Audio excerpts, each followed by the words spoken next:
Achievements under the OGP include reforms to Ghana's oil and gas licensing regime, under which open contracting has been made the preferred mode of license allocation by law, not by procedure, by law.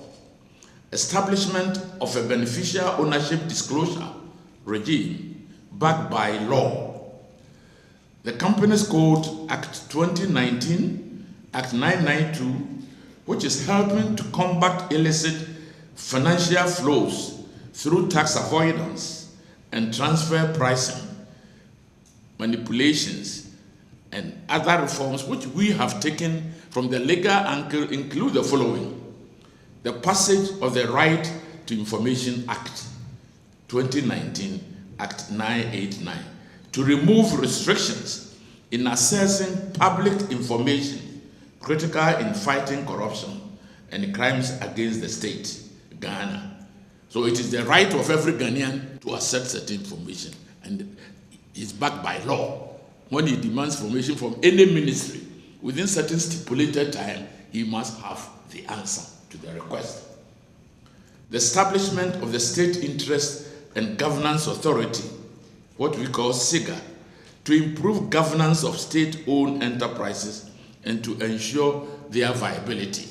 The state has a lot of interest in various things. We've grouped all of them together and given them a governing board to ensure transparency.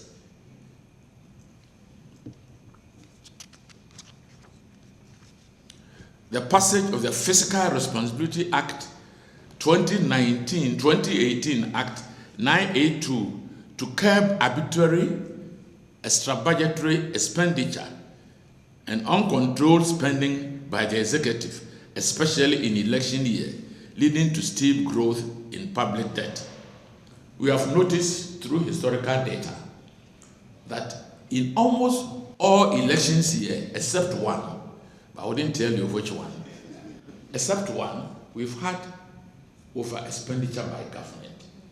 And this, of course, creates big problem after the elections. And you begin to get your inflation going up to the roof, everything. So that a lot of good work done in 3 years by government get completely undermined by what I call election year expenditure. And this distorts the economy. And to correct errors in the economy is amounting to normally sacrifices. It's the poor who suffers.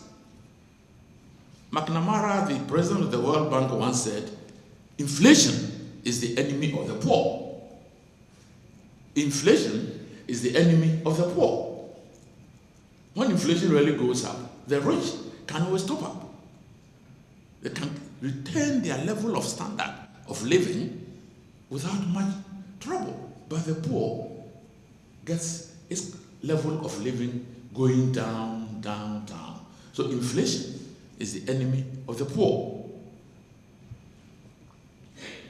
The passage of the Witness Protection Act 2018, Act 975, to provide safeguards and personal security for persons whose witness help in the prosecution of public officers and private individuals. So we have a law that protects witnesses who come forward to help prosecute corruption in the public sector. And we have promotion of transparency in the extractive industry, especially in the areas of revenue management and commodity trading.